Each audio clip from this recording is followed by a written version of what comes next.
And now it's my great pleasure to invite Adrian Spinozzi, Associate Curator of the American Decorative Arts in the Met's American Wing and co-curator to this exhibition, to share more about Hear Me Now, as well as today's program. Adrian has done a tremendous job curating this show. I want to thank her for all that she did. Thank you so much.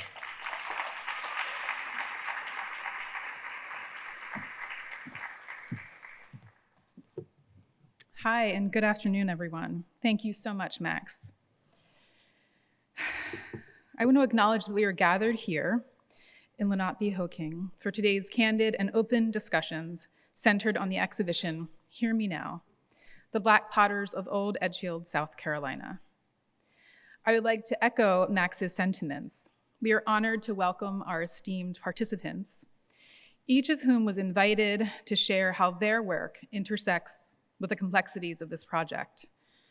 I want to highlight the critical efforts that each of them are actively engaged in their own work, addressing absences in academia and research resources, preserving and interpreting African American historic spaces, filling in gaps of a fragmented history with contemporary artistic practice, and collecting and presenting objects and their histories that honestly reckon with our country's past. These efforts have motivated the curatorial team, and their consequential work continues to guide us. I'll just start by saying that it's been a collaboration at every level. I'm very privileged to be part of a three-person team, a three-person curatorial team, in realizing Hear Me Now. Today's two panels will be moderated by the show's co-curators, and that's Jason Young, an associate professor of history at the University of Michigan, and Ethan Lasser, who is the head of the Art of the Americas Department at the MFA, Museum of Fine Arts in Boston. And here we are at the opening of the show. I'll just say, if you haven't already seen the exhibition, we're open until 9 o'clock tonight, and I strongly encourage you to go and see it at the close of today's program. These objects are very hard to understand through the screen here, and their presence and the space that they take up is quite extraordinary. As you can see on the screen, the show will travel to the MFA in just a month or so from now. It'll be in Boston, and then it will go to Ann Arbor, the University of Michigan Museum of Art, followed by the High Museum in Atlanta. And I'm very excited to say that we are currently in discussions with Dr. Tanya Matthews and her team at the International African American Museum in hopes of sending a core part of the show to Charleston after it closes in Atlanta. And I'll say that, as Dr. Matthews has said many times before, it would be great to bring these objects home. Before I introduce the program and our keynote speaker, Kevin Young, I want to present a brief overview of the exhibition and share our approach for its development, and how this project has become a catalyst for some of the discussions around the topics that we will address today. Our first panel, titled Memory and Place, focuses on the former sites of stoneware manufacture in Edgefield, and will explore possibilities of preservation and stewardship. The second panel is titled Collecting and Curation, and it will examine the responsibilities of museums in presenting and interpreting objects made with stolen labor. I'll be honest, both of these topics are messy, they're complicated, it's complex, and yet they're at the core of Hear Me Now, and they're creating tension and begging to be addressed and unpacked. I'll also be candid that we will not be answering all of the questions today. We're not going to be providing all the answers to these big issues, but rather we seek to facilitate and learn from our collective efforts. These discussions, being here today, this process that we're engaging in right now, is a necessary step in this critical work. Hear Me Now, The Black Potters of Old Edgefield, South Carolina, presents roughly 50 ceramic vessels made in the western part of the state in the decades before the Civil War.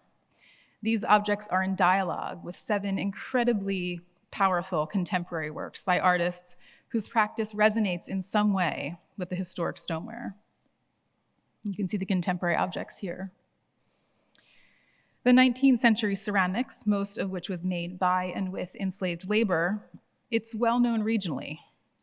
but the history of the stoneware industry deserves a critical re-examination.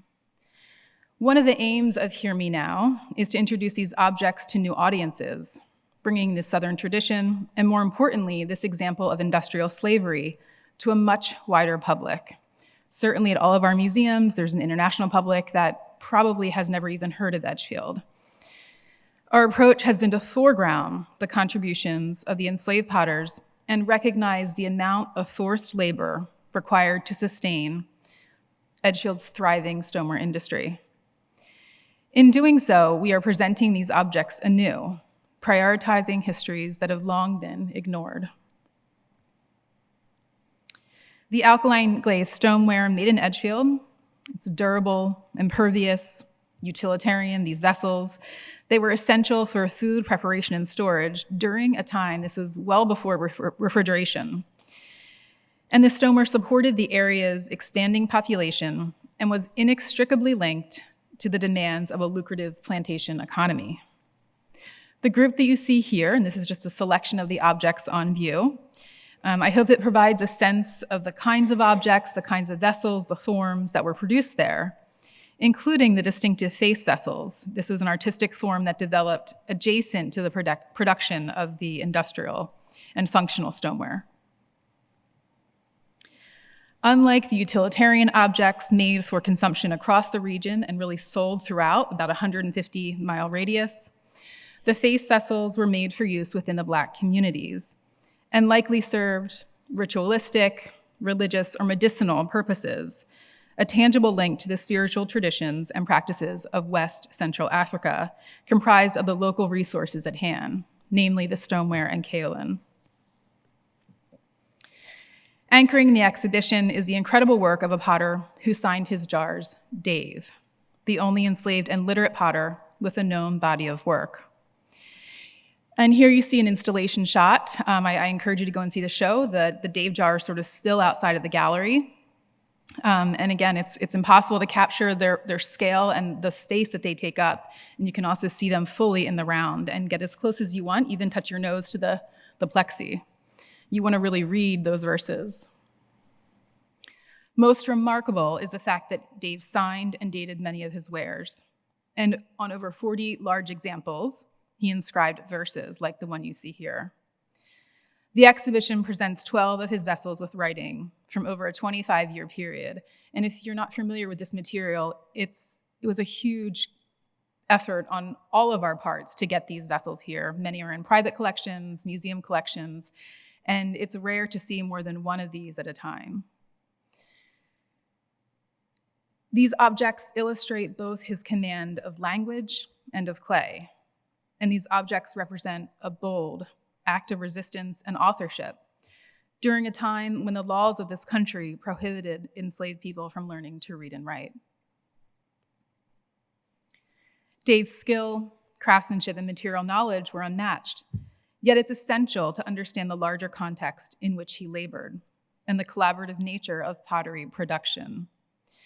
In addition to the potters who are known because they signed their vessels, like Dave, we sought to underscore the fact that there were many enslaved laborers who have yet to be identified and whose contributions sustained this thriving industry.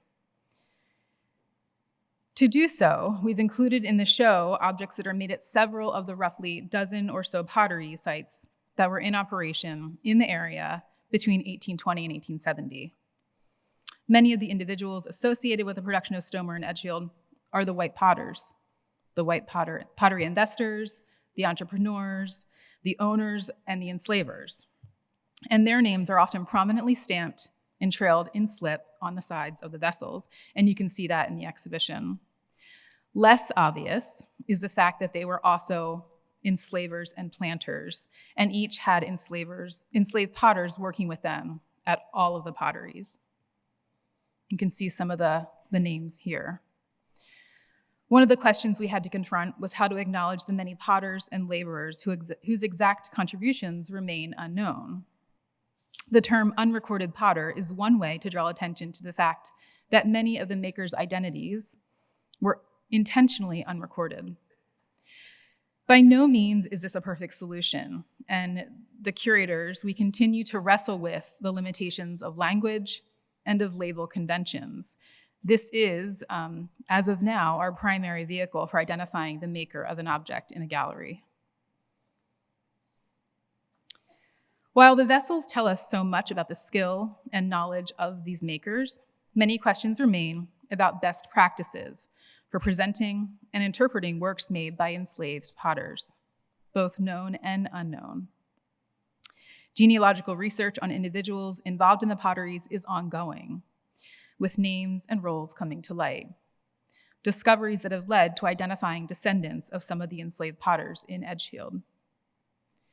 These consequential developments are collapsing this history and linking people to their ancestral lineage. These objects, the objects in the show, many are actively sought for public and private collections, are the physical manifestations of their family's legacy. This, of course, is a critical turning point for Edgefield studies, and one that touches on larger ethical questions and opportunities for engaging with descendants of enslaved makers, including exploring issues of ownership and paths of redress in a museum context. Today's panel on collecting and curation will look at institutional practice and the role of the museum in collecting, in displaying, and interpreting objects made with stolen labor. And we will explore alternate paradigms of ownership and display of these works. In addition to the ongoing genealogical research that is reshaping this discourse in ways that we can't even anticipate still, recent archaeological discoveries have greatly aided in our understanding, and Hear Me Now builds on that foundational work. In 2011, archaeologist George Kalfas led a number of excavations in the area, and he discovered the length of one of the earliest kilns in operation in Edgefield, and that's what you're looking at here.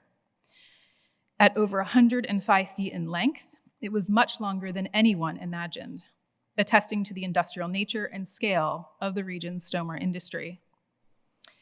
A kiln of this size would have required significant amounts of labor and material knowledge. And so we're not just talking about the throwers, the potters who are making and glazing the wares, but we're also talking about the supporting labor, the people who are mining the clay, felling the trees, building the kilns, firing the kilns, and then, of course, bringing all of these wares to market. When George was here at the opening, George Kalfas, he said that they were estimating about 9,000 gallons were being fired at a time. So think about the scale of each kiln firing and all the labor that went behind, the unseen labor behind those objects. Each of these tasks was critical to the success of Edgefield's stone industry. And in addition to the abundant natural resources, the most critical resource at hand was the enslaved labor.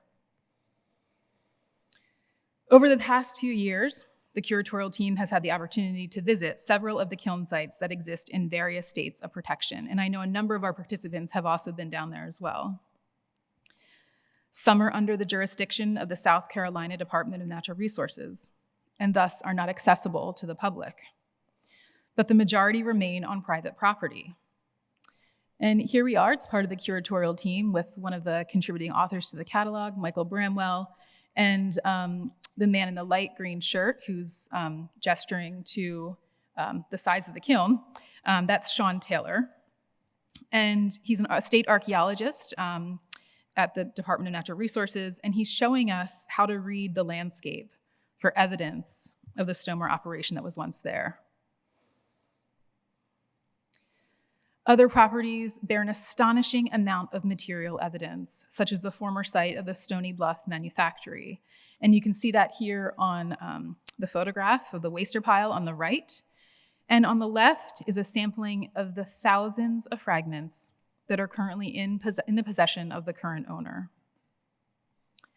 These fragments, some with partial verses, point to untold future discoveries, not only of the work of David Drake, and you can see you've got some writing there, you've got a date, there are partial poems on these fragments, but also the other, very numerous number of other potters who were enslaved there for decades. This is also a moment to mention the long-standing history of that land.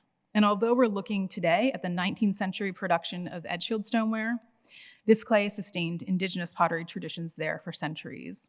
And we have two objects in the show that really gesture to that longstanding and important tradition. The enormity of this property and the scale of production there is hard to comprehend. At one point, the plantation spread over 5,000 acres and enslaved over 250 people. And just to put this in perspective, Stony Bluff was one site out of a dozen different pottery making sites in Edgefield during the period. Multiple visits to these properties instilled in us a tremendous responsibility to address the complex issue of ownership and the future of these historical spaces. What you're looking at is a waster pile. But what about the rest of this extensive property? The material culture, the architectural structures, and the burial grounds of the enslaved people who lived there and worked there. And I'll just say, we've been talking a lot this morning, going through the show. We are really just scratching the surface of what there is to know about Edgefield. Our hope is that Hear Me Now can bring some critical attention to these sites of significant cultural heritage and perhaps build a case for protection and stewardship. Today's panel on memory and place will explore these nascent efforts, providing insight into how to engage responsibly with culturally important African American historic sites, and perhaps offer guidance on how to protect these Edgefield sites from erasure. Ultimately, how can we support efforts of preservation and interpretation and save these sites as spaces to honor and remember? These are sacred spaces. Edgefield stoneware is a tangible product of industrial enslavement, and our exhibition presents these objects as such. Hear Me Now foregrounds this important aspect of slavery, one that is often overshadowed by impressions of the agricultural plantation narrative that focuses on the cultivation of cash crops, thinking about rice and indigo, tobacco and cotton. And as Jason always reminds us, these are all commodities that are consumed, and so their evidence is no longer with us. There's little trace of their existence. It's not the case with the stoneware. Edgefield stoneware presents a powerful corrective to that limiting narrative. These objects quite literally hold the imprints of the hands of the enslaved laborers and bear witness to the time and place in which they were made. Throughout the process of developing this show, the curatorial team has navigated many challenges, issues, and opportunities inherent in a project that foregrounds the contributions of enslaved makers. Very early in this project's conception, we recognized the need to open up the interpretation, to foreground new perspectives, and to interrogate the archive, to think critically about what we know of Edgefield history and how. It has been an exercise in reimagining curatorial practice, and we continue to learn as we go. And I'll just say this is slow work. We're learning. There's no path for us. There are a lot of people also doing this, but it's very slow work. We're building on previous scholarship, certainly, but we're also expanding the lens through which we understand these objects. And we know there's great potential for future discoveries and future interpretations of this material. To this end, the curatorial team consciously made space for other voices and perspectives in an attempt to really decentralize the authority of the museum. The show's audio guide features a multiplicity of people from different disciplines and backgrounds, many different voices, from contemporary artists and activists to academics, an archaeologist, and even a museum director. Together, the 8 collaborators that you see here help us tell a fuller picture of Edgefield, while also presenting some of the fraught histories, as well as the current issues that this project surfaces. The digital files, they're all accessible online, enable us to share these perspectives widely, and that's really important to make these perspectives accessible for those who cannot visit the museum. And we also want to emphasize the centrality of oral traditions in African American history. You'll recognize some of our panelists today are also audio guide contributors. The development of the exhibition over the past 6 years has been in close collaboration with many external partners who have advised and guided and challenged us. Over this time, we've hosted convenings, Zoom calls, too many Zoom calls, workshops, and we made many visits whenever we could to the Edgefield area. And we, of course, had this 2-year hiatus from travel during the pandemic, but we made up for it in the past year. Dozens of people have been involved in the development of this project, including a number of today's participants, and we are so grateful to everyone who has shared their experience and knowledge. Here we are last summer, just a few, 6 months ago now, at Springfield Missionary Baptist Church in Trenton, South Carolina. Artist Adebumi Badevo was with us, and you'll hear from her soon. We're also with members of the congregation there, and also local historian and activist Wayne O'Brien. And he's been instrumental in connecting us with communities in South Carolina. Not surprisingly, we went down there to talk about the show, and it became a listening tour for us. Again, this is just the beginning of these long-standing relationships. Today's program, Learning from Edgefield, is the first in a series of public convenings that will facilitate an open dialogue around some of these complex issues at the center of Hear Me Now. We are committed to continuing the generative discussions and questioning that have guided the development of this show, and we want to frame today's conversations in that same spirit of open exchange and learning. We look forward to hearing from our keynote speaker and our panelists very soon, whose work has inspired us and will no doubt provide us with direction as we continue to navigate the challenges and opportunities that bring us here today. And with that, it is my distinct privilege to introduce today's keynote speaker. Kevin Young is the Andrew W. Mellon Director of the Smithsonian's National Museum of African American History and Culture. As the nation's largest museum dedicated to telling the African American story, the institution welcomes 2 million annual visitors and engages a national audience through world-class online programming and digital access to its collections. And I was so excited to see that the Freedmen's Bureau documents are now online, which is amazing. Prior to joining the Smithsonian, Young served as the director of the New York Public Library's Schomburg Center for Research in Black Culture from 2016 to 2021.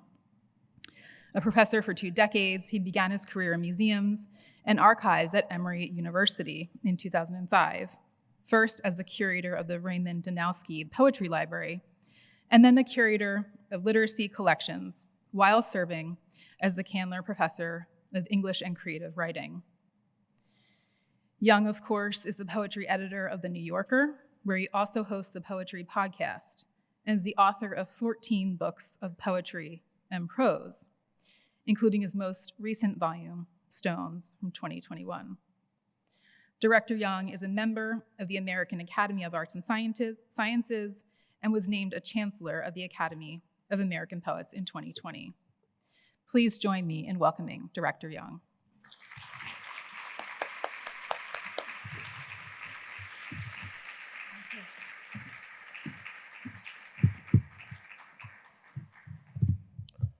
Good afternoon. Okay, all right. I see how it's going to be. I'm going to start over because where I come from, you have to say good afternoon back. Good afternoon. Excellent. So glad to be here today. Thank you so much for having me. It's really a pleasure to talk about Edgefield pottery in conjunction with the exhibition, which I just now got a chance to see, and I hope you've seen it, and if not, please go see it. It's really beautiful. When I was still at the Schomburg Center, I was happy to talk at some of the convenings and sessions about that the Met held about the issues at hand with David Drake and Edgefield pottery, including his name. And now at the museum, it's been really terrific to talk about it further with you today. As the museum, I'm going to talk mostly about some of our holdings and then think about the past, the present, and the future. I too have a presentation which will come up in a moment. We don't yet know what the 21st century will look like, but we also don't yet know what the 20th century was, and the 19th century is only now coming into view. The goal to me of the archives and museums in the 21st century is to help write, and I meant R-I-G-H-T, but maybe it's W-R-I-T-E, the record of what actually happened, who made what, and who hid in plain sight. There's nothing plain about the pots of the Edgefield potters. The Edgefield potters are a big part of us understanding aspects of the antebellum South and the enslaved that were long misinterpreted, usually on purpose, as a way of denying Black humanity or establishing what we might call white supremacy, a term that itself needs interrogation, and that not only obscured history, but banished truth. And the goal of the museum, the National Museum of African American History and Culture, I will sometimes refer to it as NAMAC, which isn't my favorite acronym, but we will. But the goal of NAMAC, as John Hope Franklin reminded us and urged us after our century-long journey toward being established as a museum, is to tell the unvarnished truth. The truth should lead us to understand some of the lessons the Edgefield potters remind us of, namely, that the enslaved were skilled workers, that they existed in community, Black community, a community that they literally forged, or you could say crafted and fired, and that their work was deeply rooted in beauty and poetry, which were part of their pottery's uses and needs. These were artists as well as artisans, poets as well as potters, were free even in bondage. Today, I'd like to talk with you about David Drake and his poetry, and I'm mostly talking about David Drake today, but as was mentioned, there's so many unacknowledged or as yet unidentified potters, as well as a number of new initiatives and acquisitions in the NAMAC while thinking about the future of museums as a whole. We will only have 30 minutes, but nonetheless, like in a 70s sitcom, we'll try to solve everything in that time. I want to think about this afternoon about vessels. The pots cast by Dave and Edgefield potters are vessels that contain more than the grains or other goods they likely held. As you know, the pots created by David Drake were often covered in poetry of a kind that rhymed, not just in terms of sound, but also meaning. We must remember that like pottery, poetry requires craft and skill, a sound vision, and a vision for sound. Dave's craft made poetry physical, which is to say more physical than it is already. You'll note that poetry's form is always material, the sonic following the sculptural. We are only now understanding the complete, if it can be called that, David Drake. So this is the pot that's in the museum.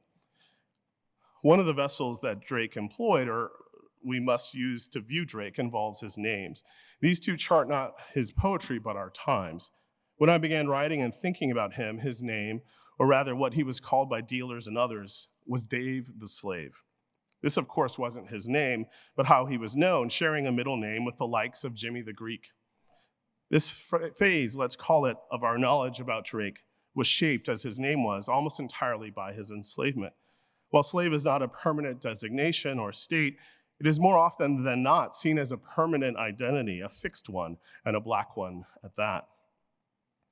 But one is reminded of Ralph Ellison's The World and the Jug, in which he describes the world of the segregated and enslaved, and the mistaken notion that sees, quote, segregation as an opaque steel jug with the Negroes inside, waiting for some Black messiah to come along and blow the cork. But if we are in a jug, it is transparent, not opaque. And one is allowed not only to see outside, but to read what is going on out there, to make identifications as to values and human quality. Let's repeat that. If we are in a jug, it is transparent, not opaque. And one is allowed not only to see outside, but to read what is going on out there. In here, and out there, Ellison reminds us, is a vantage point, and at times an advantage.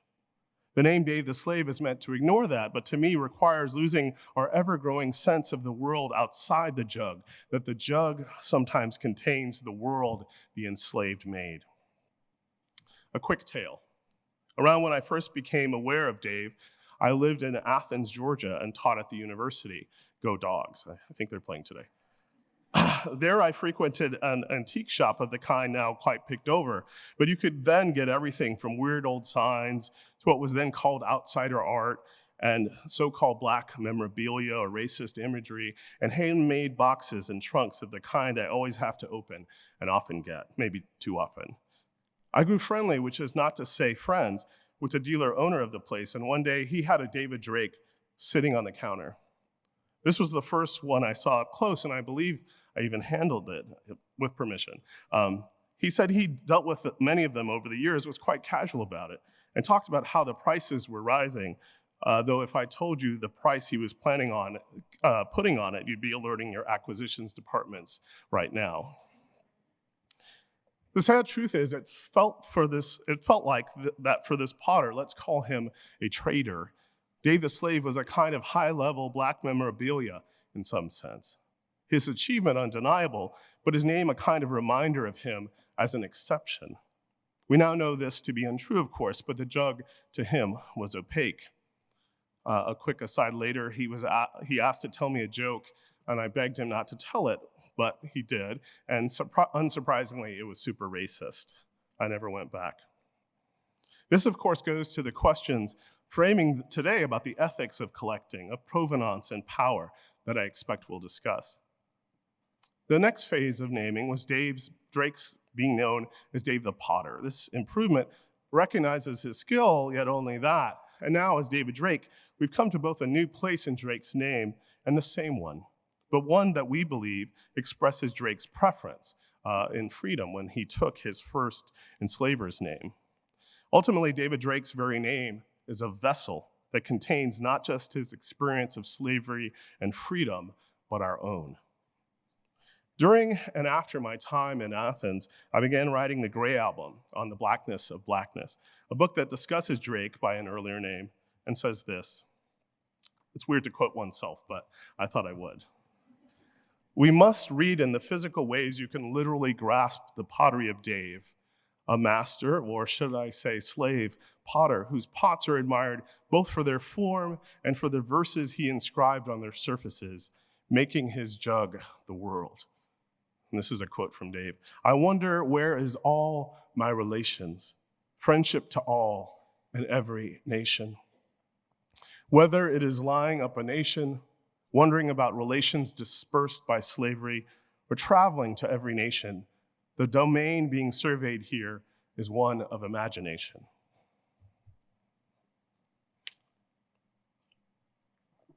So I'd like to take a second to read some of these pots in the Smithsonian's holdings. This first one, as I mentioned, is from the Namak collection, and it's been on view in our Slavery and Freedom galleries since our grand opening in 2016. There isn't a transcription I see on the online catalog, which we need to correct, of course. But from here, it appears to be inscribed LM. I don't know if you can see it. It's vertical instead of horizontal. August 9, 1852, Dave. While others have more poetry, this has something else. LM, which does appear on several of the pots, but it's Lewis Miles, his enslaver after the death of Harvey Drake, his previous enslaver. The date and his name. In some crucial way, this is a letter of sorts to Miles, or better yet, a kind of contract, one Dave's legally not supposed to be able to sign, much less ratify. You could call it even a bill for services rendered and stolen. This pot has been turned by Dave, but so has its meaning.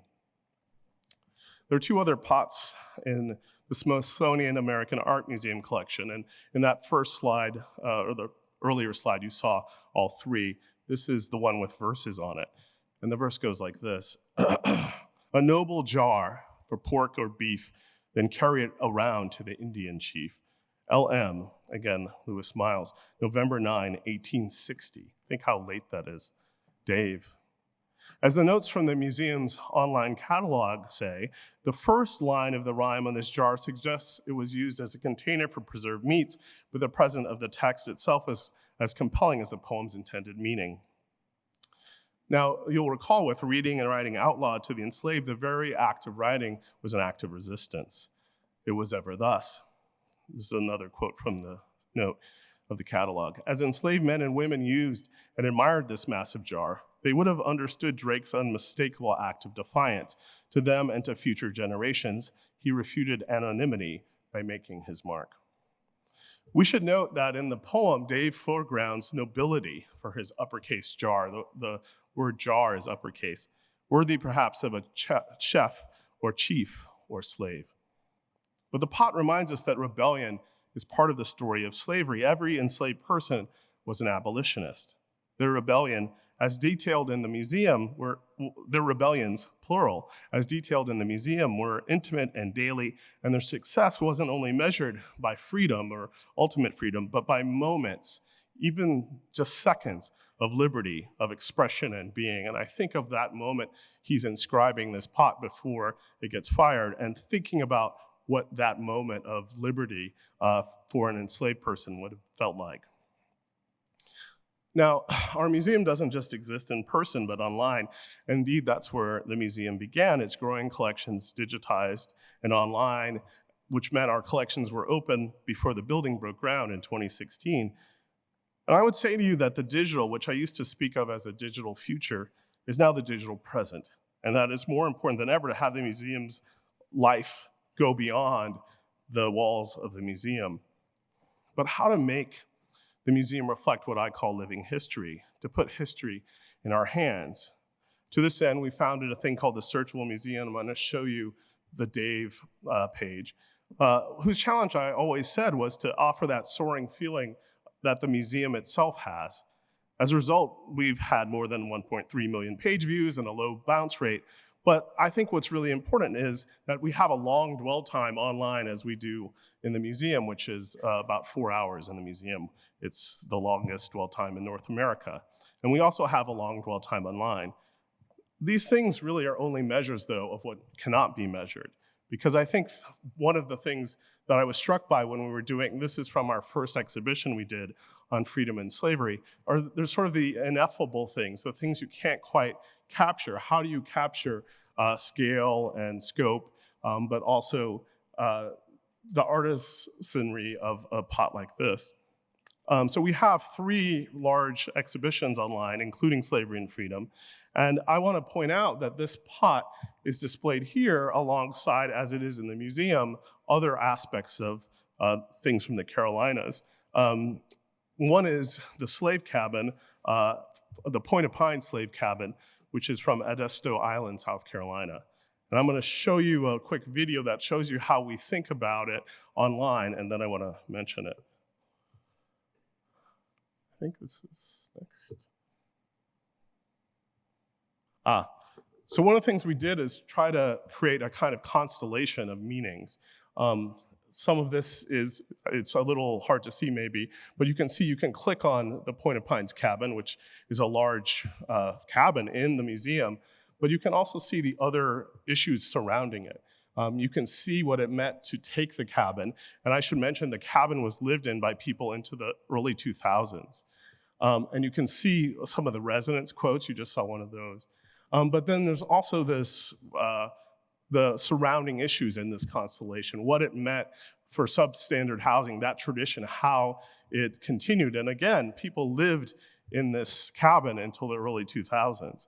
But one of the things we did to make that online experience special is we scanned the inside of it so you can see it online. This is an important part of that online experience. We can't simply translate what's already in the museum, but provide additional kinds of access. This includes Searchable's access to our store of knowledge. We should not only show connections to the current moment, but to living history. And that's some of what I think this constellation shows. I would love to have Dave's pot do something similar. How do we take the pot we have, but also the knowledge that we're talking about today, and create that constellation of knowledge around it, explore some of these other issues, and so people have that history in their hands. The cabin is a kind of vessel, one meant to be of enslavement and subjugation, but one that sets its eyes on freedom. In the cabin itself, which you can see here, there's a door, and the door faces when you first come and see it. And that was a doorway without a physical door to close.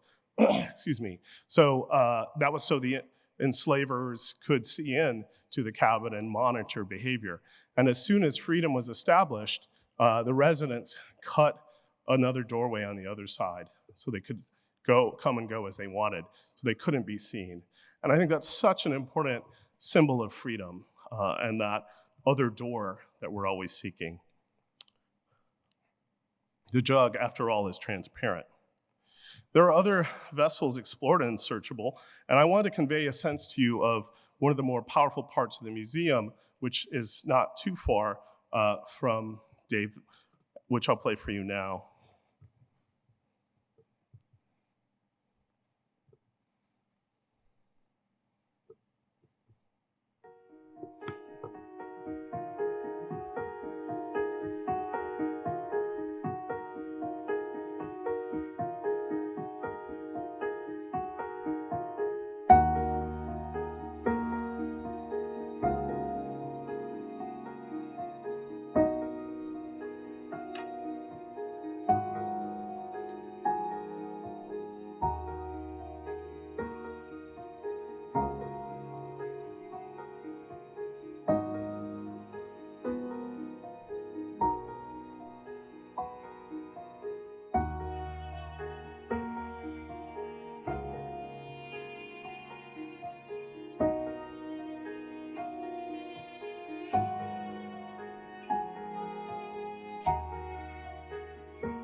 Vessels.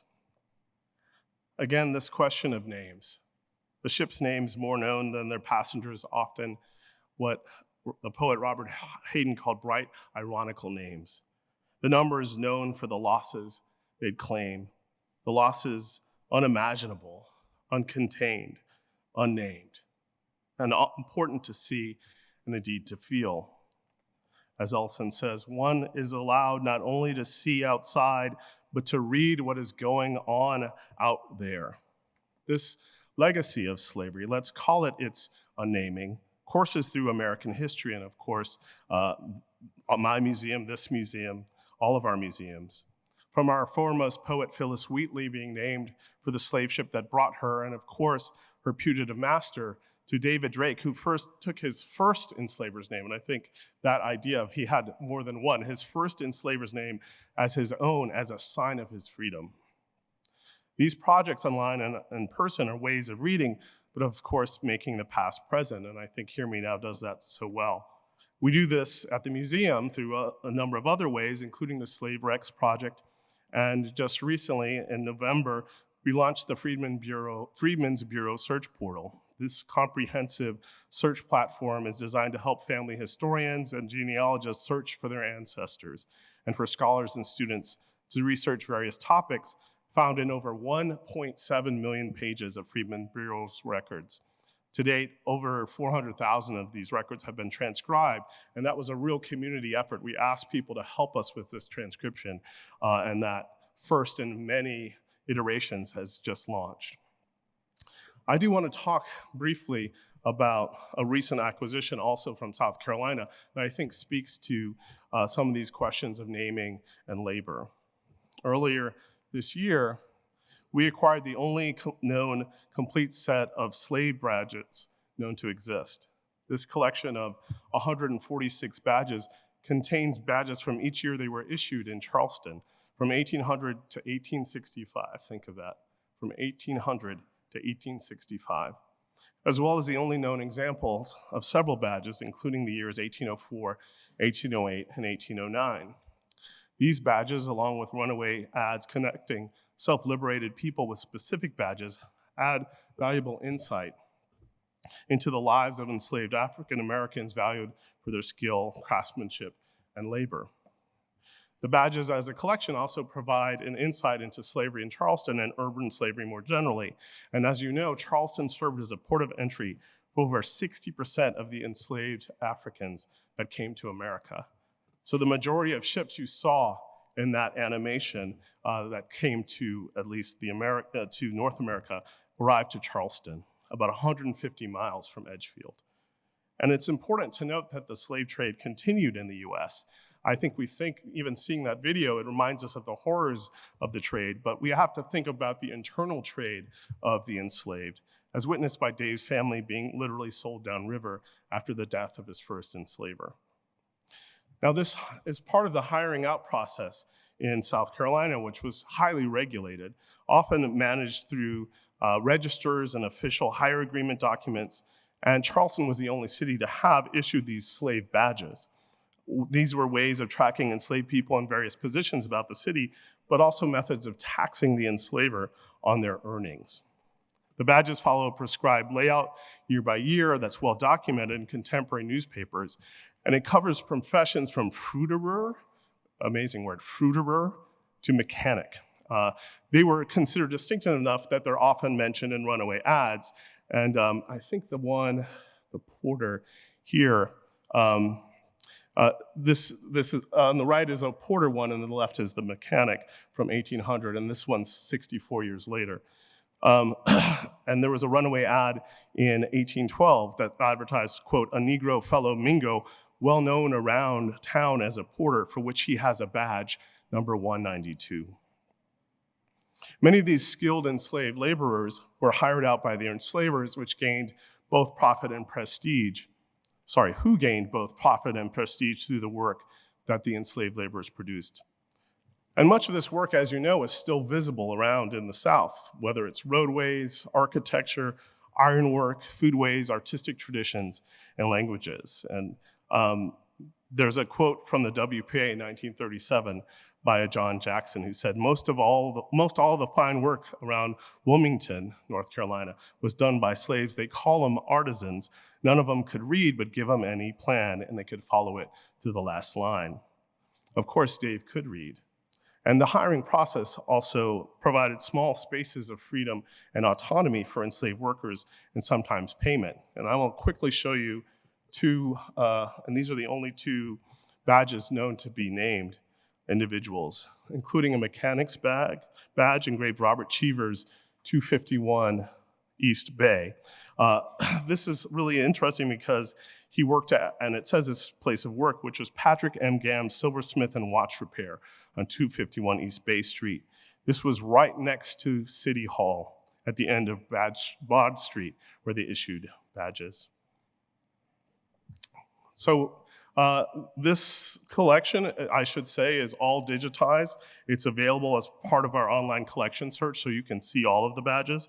And also that we worked with the collector who dug up many of the badges himself over a period of 30 years, obtaining permission of the landowners and keeping records of find sites. And I think this is the area we're thinking about with Dave and the Edgefield Potters. But we really were seeking to avoid an auction. An auction for slave badges is something we can agree we must not abide. It does raise the kind of questions asked today. What are the ethics and needs around collecting, period, but especially around items made or worn or worked with by the enslaved? I want to end with the future. This is part of the Freedmen's Bureau as we discovered information about Millie Christine McCoy, who were conjoined twins from North Carolina. So this is just a quick picture of that, but some of that you can find in the Freedmen's Bureau records. In the spring, we're doing a show on Afrofuturism, which is going to be a good show. I'm happy to hear about it. But really, what I wanted to say here is that once when I told someone where I worked, they asked, was that the museum on the mall that looks like a spaceship? And after explaining the African-American histories involved in everything from its silhouette to its structure, I had to say they were kind of right. Ours is a museum made to understand our people's journey and to tell the story of our world while exploring one too often untold of our upward warp speed ahead. And there's Afrofuturism throughout the museum. This is the mothership from Parliament Funkadelic, which used to come down from the ceiling. And I think they said it was at George Clinton's house. I don't know if it was in his living room or... But I started thinking of the building as a vessel. With its ornamental lattice work, paying homage to the ironwork by enslaved purse artisans in New Orleans and Charleston, its front porch reminiscent of the South and Caribbean, and three-tiered crown-like structure evoking Yoruba art from West Africa, the museum's very building has made a stunning architectural and historic statement, helping bring about the future of museums as a whole, I think, and welcoming new audiences and telling urgent stories. You have to remember when we opened, 60% of our visitors had never been to a museum before. This is not their fault. It is the fault of museums. Museums too often ignored stories, even as they sometimes collected or at least kept them from artifacts to even bodies. And Harvard, who recently released a report on this and where I went to school, is not alone. But I was thinking about the way that only when I was writing this talk did I note that the African-American ironwork and the sort of larger structure of the museum, also in color and let's call it gesture, it kind of resembles a jug. It was only when I was staring at the whole of it, and I think I'll go back to the beginning if I can, really quick, to show you what I mean. Sorry. So I was looking at this jug, and then I was looking at this vessel. And I started thinking about what these vessels contain, and some of what they contain, I hope, is poetry. And if you'll allow me, I'll read really quickly some of Dave's poetry to end.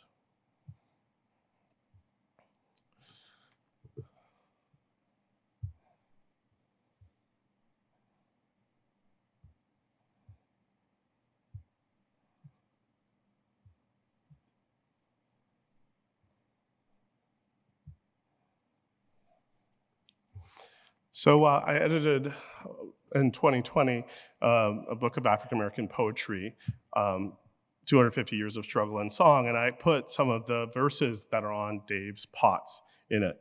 And I was really thinking about the ways that they contain such interesting experimentation and more than just couplets. And one of them contains this word concatenation, which I hadn't known really as a word. That means connection. And I sort of ended up calling the arrangement of it concatenation. So I'll just read from that and end with a quick thought. Concatenation. Horses, mules, and hogs, all our cows is in the bogs. There they shall ever stay till the buzzards take them away. A better thing I never saw when I shot off the lion's jaw. What's better than kissing while we both are at fishing? Give me silver or either gold, though they are dangerous to our soul. Day belongs to Mr. Miles, where the oven bakes and the pot biles. Another trick is worse than this. Dearest miss, spare me a kiss. Not counted, cash wanted.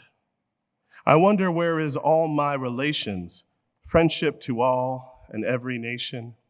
I made this jar for cash, though it is called lucre trash. A noble jar for lard or tar. When you fill this jar with pork or beef, Scott will be there to get a piece. And it's P-E-A-C-E. The sun, moon, and stars in the west are a plenty of bears. I saw a leopard and a lion's face. Then I felt the need of grace. 19 days before Christmas Eve, lots of people, after it's over, how they will grieve.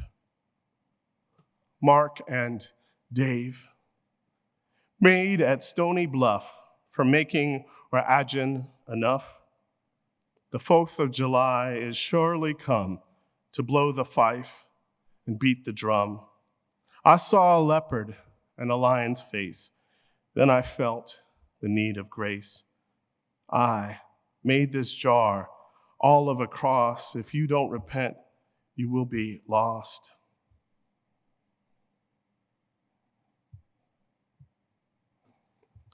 Couplets like those are a kind of heroism. They can tell a brief story. Part of this story is the other markings accompanying his verse. There's plus signs and slashes and all kinds of things that make them feel like Emily Dickinson.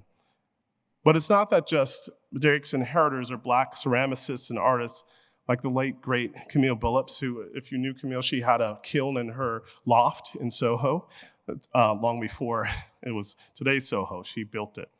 Or Theaster Gates or Roberto Lugo, whose Ghetto Crater is in our collection, or Simone Lee, or the other artists on view in Hear Me Now, but also our poets of brevity and aphorism, inventors of blues haiku like Sister Sonia Sanchez, and the originator of the blues form in poetry, Langston Hughes. Of course, even the name Dave the Slave is a kind of rhyming form. Or even more experimental concrete poets like N.H. Pritchard. I love me some short poems and couplets, and I've written my own, but here's Langston Hughes's suicide note. The calm, cool face of the river asked me for a kiss. This concatenation, a series of connected things, is yet another nation, the very imagination that African Americans have inhabited, even as they sought to be full citizens of this nation they helped to shape. There's that hidden tradition and a tradition of hiding, often in plain sight. And I think of Edgefield pottery, I think of Gee's Bend. These are places that I think will become so well known and so thought of as some of the birthplaces of modernism. As David Drake says, not counted, cash wanted. We're then all of us vessels for words and storehouses of history, which is to say divinity, or what David Drake might call grace. Thank you.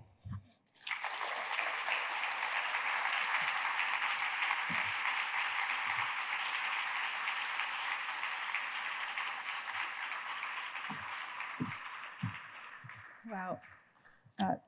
Thank you so much, Director Young. That was a beautiful presentation and a beautiful reading of some of Dave's poetry. And I know we're all looking forward to the exhibition at your museum. It's coming up. And I'll just say that I was very taken with the metaphor that you use for vessels, looking at, of course, the vessels by the potters in the show, but also the ships, the Middle Passage ships bringing these enslaved people over. And then, of course, the museum, your museum, as a vessel for holding these stories.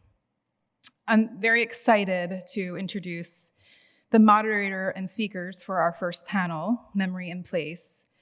Before I do, I just want to make sure that for those of you who might have a question or if something sparks your interest, during the panel, we've given out some cards, some note cards and little pencils. I hope you have them.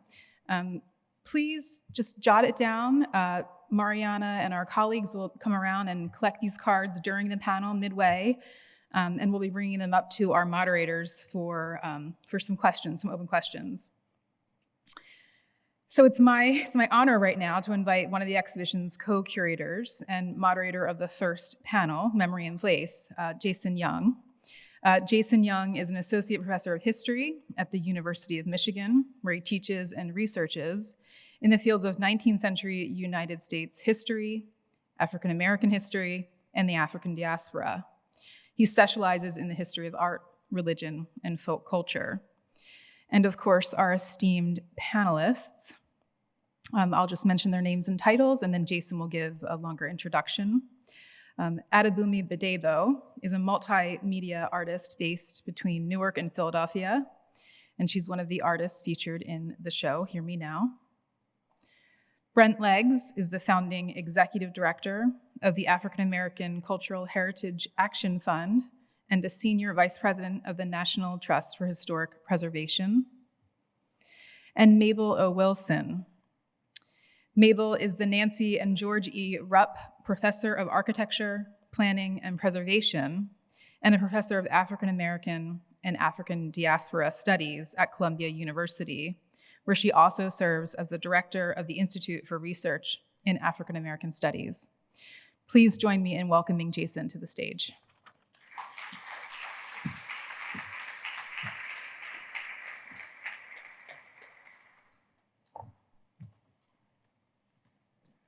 Good afternoon, good afternoon.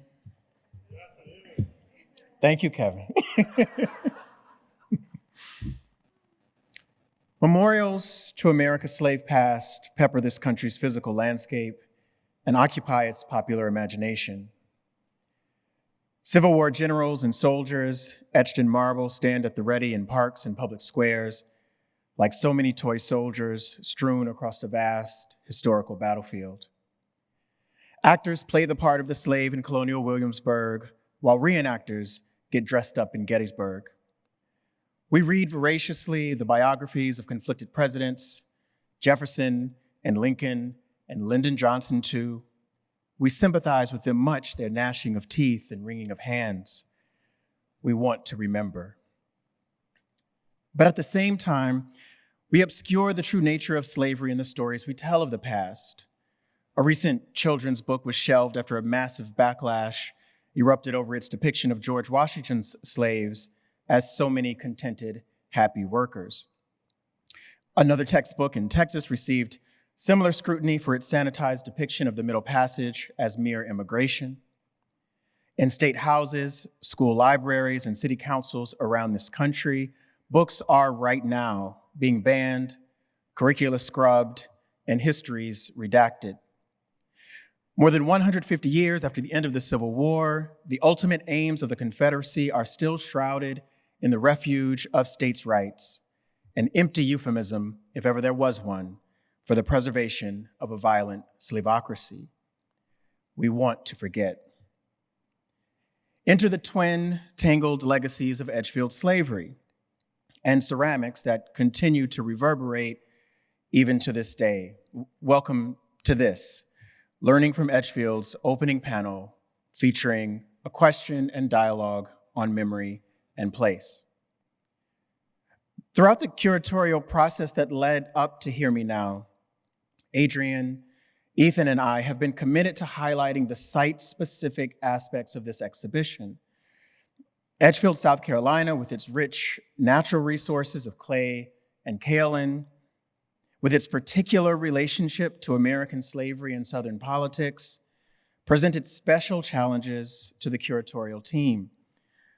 Throughout the long process of building this exhibition, our goal has been to tell a very particular, site-specific story that nevertheless has broad, expansive implications, whose echoes are still audible.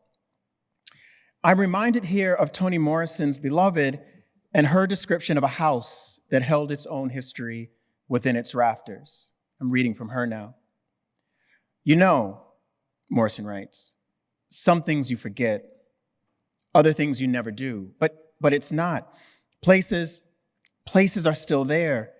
If a house burns down, it's gone, but the place, the picture of it stays, and not just in my memory, but out there in the world. I mean, even if I don't think it, even if I die, the picture of what I did or knew or saw is still out there. Someday you'll be walking down the road and you hear something, and you see something so clear, and you think it's you thinking it up, a thought picture. But no, it's when you bump into a rememory that belongs to somebody else. In all of this talk of memory and rememory, of place and preservation, I'm just so very pleased and honored to be joined today by panelists whose work has informed, inspired, and challenged me personally, and that's challenged the curatorial team more broadly. Allow me to introduce them to you. Adebumi Badebo is a multimedia artist who uses various materials to investigate the complexities between land and memory, centering on deeply resonant materials like indigo dye, soil dug from plantations, and human black hair. Adebumi has a visual vocabulary entirely her own. Based between Newark and Philadelphia, Adebumi earned her BFA at the School of Visual Arts, New York. She is currently a 2022 Pew Fellow, and her work has been featured in multiple publications, including the New York Times and Hyperallergenic.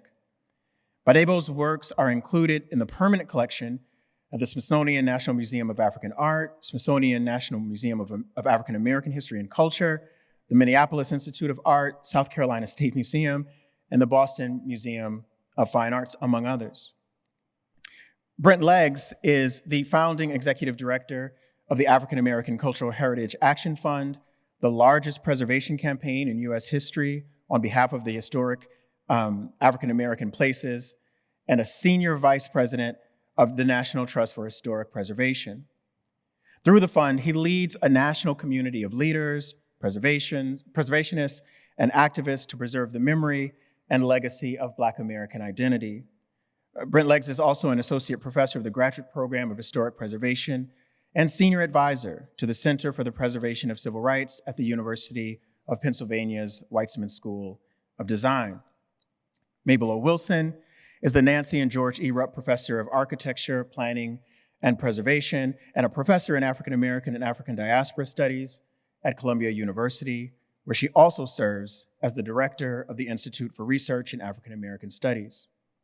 With her practice studio, she was a member of the design team that recently completed the memorial to enslaved laborers at the University of Virginia. Wilson is the author of Begin with the Past, Building the National Museum of African American History and Culture in 2016, Negro Building, Black Americans in the World Affairs and Museums, 2012. And she's the co-editor of the volume Race and Modern Architecture, From the Enlightenment to Today. For the Museum of Modern Art in New York City, she was a co-curator of an exhibition, Reconstructions, Architecture, and Blackness in America from 2021. I hope you'll join me in inviting the panelists to join us here on stage. Thank you.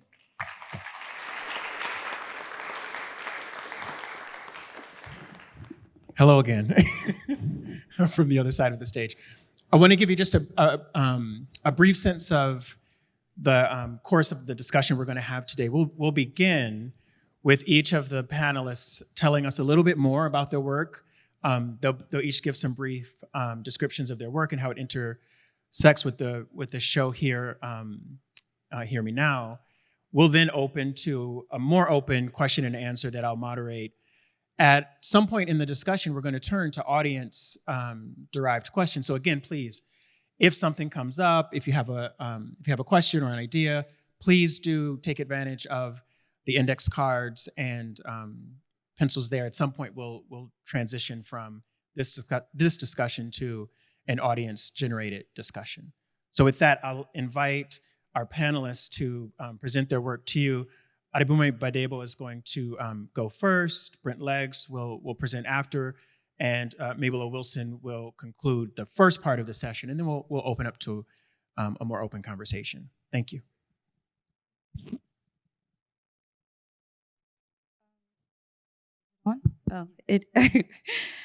Hello, everyone. I'll start.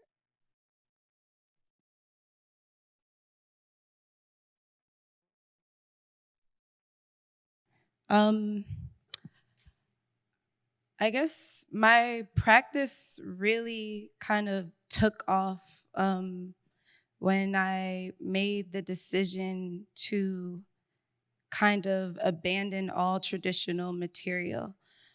This happened when I was in art school at the School of Visual Arts. A few of my professors are here. But in those art history classes, you become acutely aware of this history that you wish to be a part of is not a part of you, not a part of me as a Black woman, as a Black artist.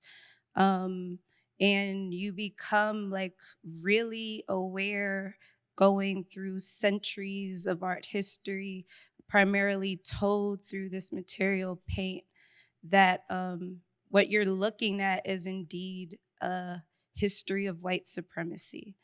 And to like truly rid myself of that history, I had to literally rid myself of the material that constructs that history. So Black hair became my primary and sole material um, while in art school and beyond. And to me, Black hair um, was a way to use a material that was quite literally the Black body, quite literally our DNA. So it is our history. Um, and I was really interested in like how this material, or the sourcing of this material, started in these private and public Black spaces. They start with that intimate moment between a barber and his customer, or the intimate moment between Cheryl O'Reilly, who's in the audience, and her beautician in her living room. Um, so that became my material. And I start with this piece, like a millennial, I'm like referencing my phone. But I start with this piece because it was the first in my practice where I was like directly referencing my own ancestry. So this piece, I took Black hair, it's pulverized into a pulp and made into a sheet.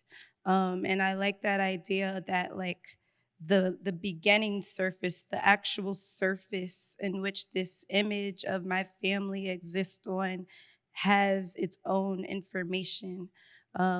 So in a way, it's like this became like a double portrait where the sheet and the image printed onto the sheet served as information, served as kind of my own ancestry, and going deeper into my own family history.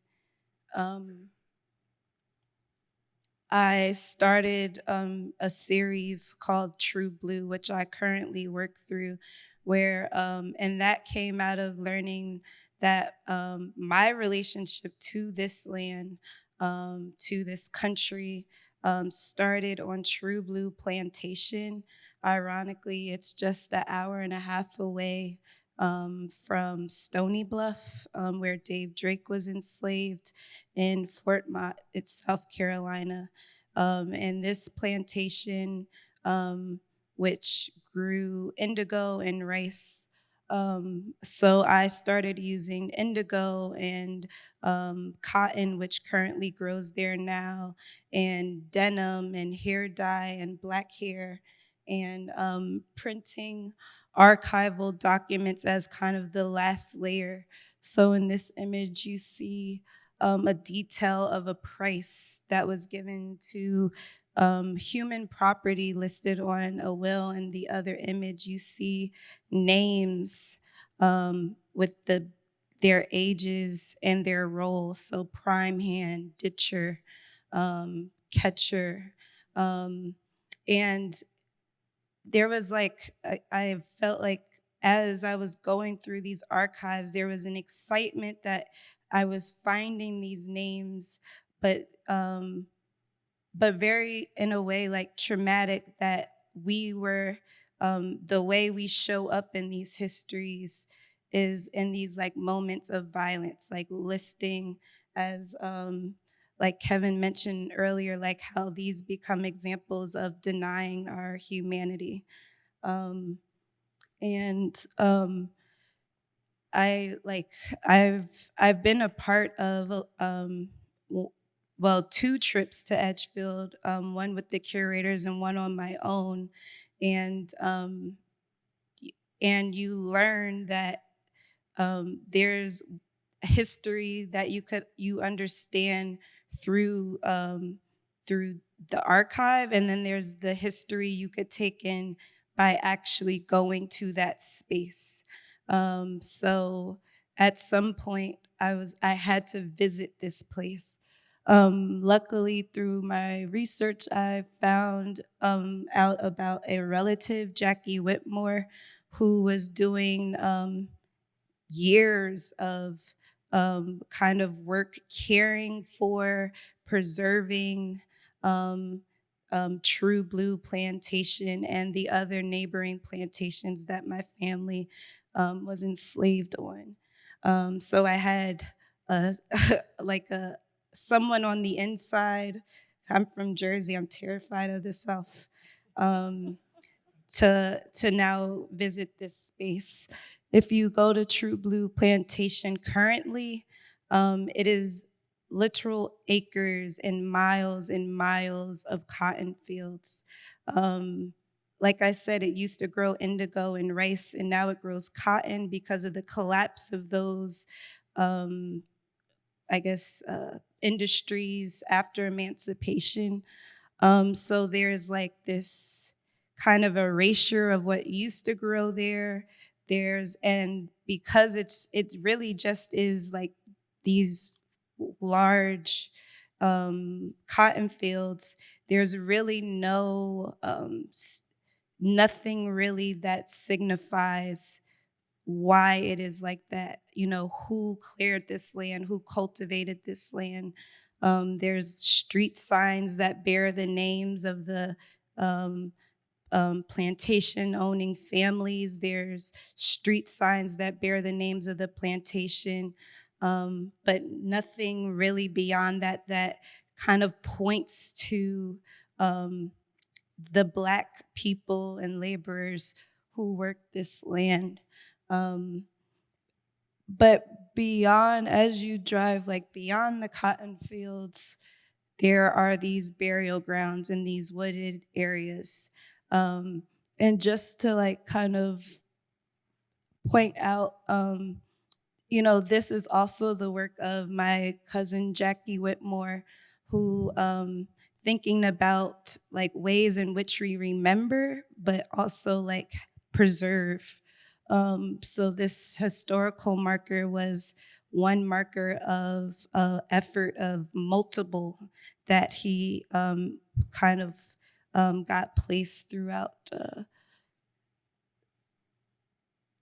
South Carolina.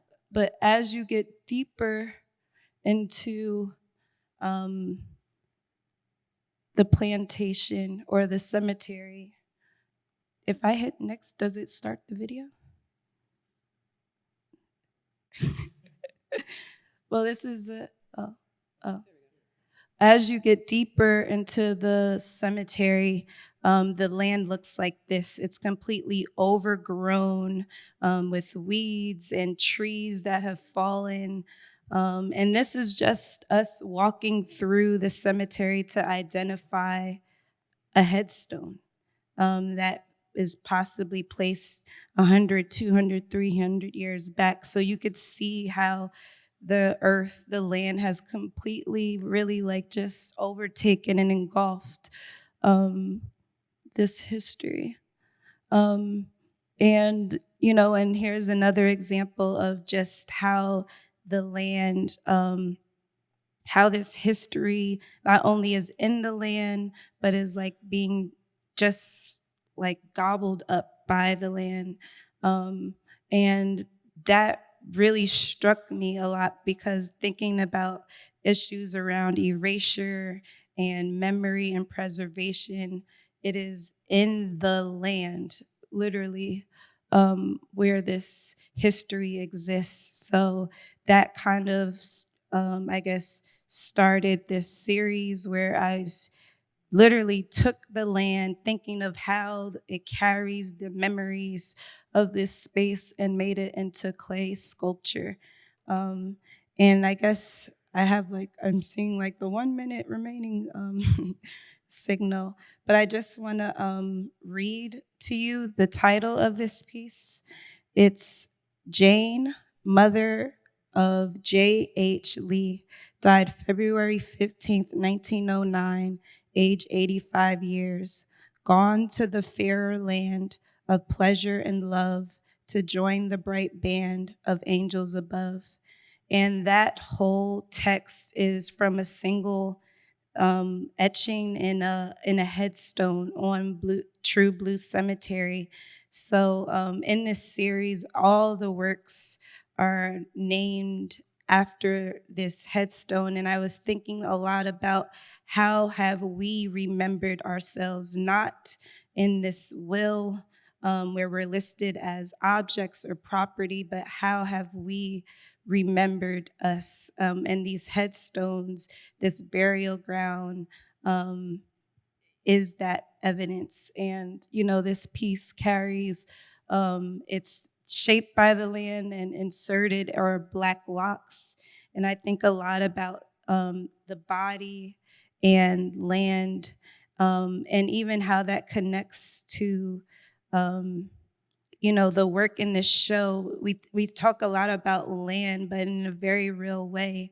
Every vessel, every flick of every inscription of Dave, even in Jason's essay, he talked about, you said these vessels are, the face jugs, they have a mouth and a mouth, a lip and a lip.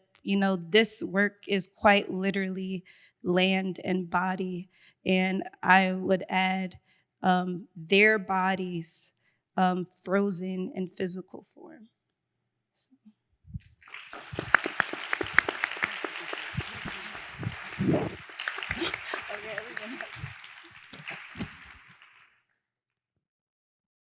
Thank you for that.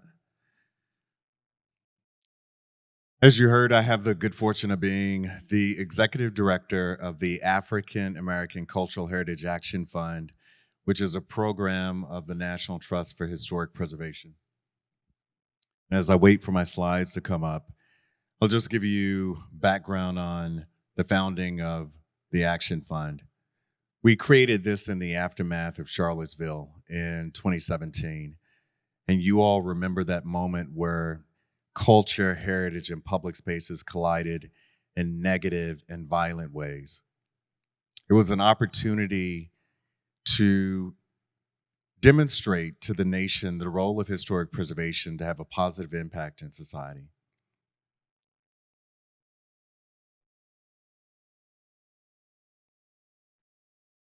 The Action Fund, being a program of the National Trust for Historic Preservation, we work to make an important and lasting contribution to the American landscape by preserving and elevating places imbued with Black American resilience, activism, achievement, sacrifice, leadership, and so much more.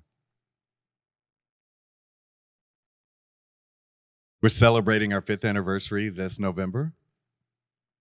And the Action Fund has made significant progress in stewarding cultural assets nationwide, identifying and documenting Black heritage places across our country, and creating room for new voices and perspectives to join the historic preservation movement. With more than $85 million raised, the Action Fund is the largest U.S. resource dedicated to the preservation of African American historic places. By leveraging the Action Fund's scale, resources, and preservation expertise, we are helping to preserve sites of Black cultural heritage and memory and have permanently protected and recognized historic places for their role in shaping our American history and identity. Similar to this exhibition, the Action Fund illuminates the hidden history of African Americans in the face of unimaginable sacrifice. We do this by harnessing the power of historic preservation and the power of place as a tool to create more equitable interpretation of our nation's cultural past. The artifacts recovered at Edgefield provide a necessary portal back in time that serves as a memoriam to the African artists who have not yet received their due recognition. It's our responsibility to continue leveraging our collective power to preserve this artistic history and legacy. Here are a few examples that demonstrates the role of historic preservation in our collective work to build a true national identity that reflects America's diversity.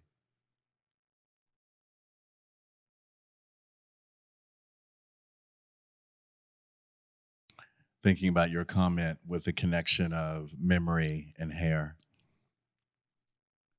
Like this site that stands in Irvington, New York, this elegant historic residence that embodies the optimism and perseverance of American entrepreneurship. This is the beloved home of entrepreneur Madam C.J. Walker. This is an example of the connection between architecture as art. This Italianate mansion was designed by the first licensed architect in New York, architect Vertner Tandy.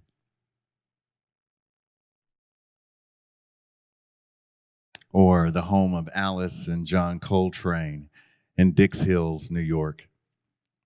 Inside of this ranch-style house is where John isolated himself for a week, and he would compose one of his greatest masterpieces, A Love Supreme. Alice would record her first 5 albums in their basement studio. We have an opportunity through historic preservation to equalize these dual narratives and, most importantly, uplift the contribution, the overlooked contribution of Black women in American jazz. Or the home of Langston Hughes that stands right here in Harlem, New York. We have partnered with Dr. Beverly Prince, who has owned this property for more than 35 years, as the daily caretaker and steward of a cultural asset of national and international significance. This place matters, and we thank her for her preservation work. Or a place associated to a literary icon, James Weldon Johnson. This is his writing cabin in Great Barrington, Massachusetts. You probably know his name and his association for writing the Black Negro National Anthem.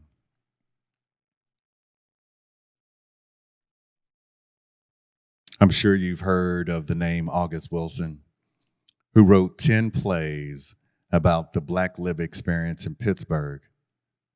This historic house sits in the historic Hill District, a neighborhood facing erasure, racial and cultural displacement. But thankfully, there are assets like this that anchor this community's history and, most importantly, keeps Wilson's legacy present in the public's imagination.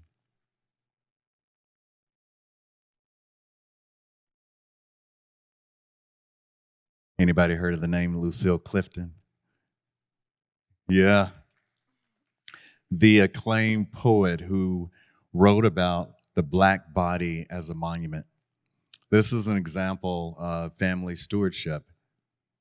Her children have organized themselves and are working in partnership with the Action Fund and other preservationists to preserve this historic house, reimagine its interpretation, and activate it through arts-driven programming.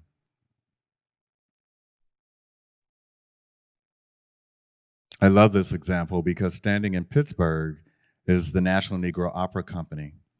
And thanks to this young lady that you see here on the screen, Janae Solomon, who walked down the street and read a historic marker, inspired her to acquire this site that is associated to Mary Cardwell Dawson, who founded the first Black Negro Opera Company in the United States. A hidden history. And thanks to preservationists like Jonae, who has rescued and recovered this history, Mary's story will be forever remembered.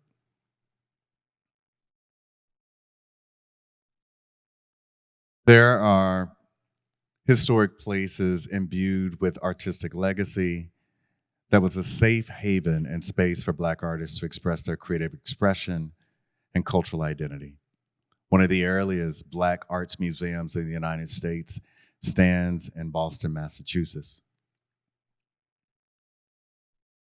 Or the Southside Community Arts Center in Chicago, associated to Margaret Barrows, Gordon Parks, and a young Theaster Gates.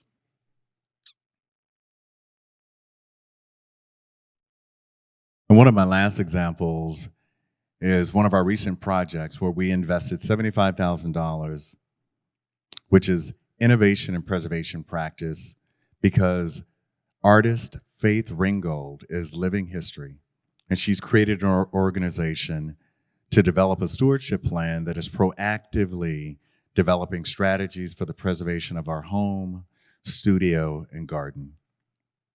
We want to see more artists following in her footsteps to ensure that their legacy is preserved. I'm gonna leave you with this idea, the why. We preserve a multiplicity of stories and places because we believe that by preserving our shared cultural heritage, pride, and history, that it's an act of racial justice and it should be viewed as a civil right. Thank you.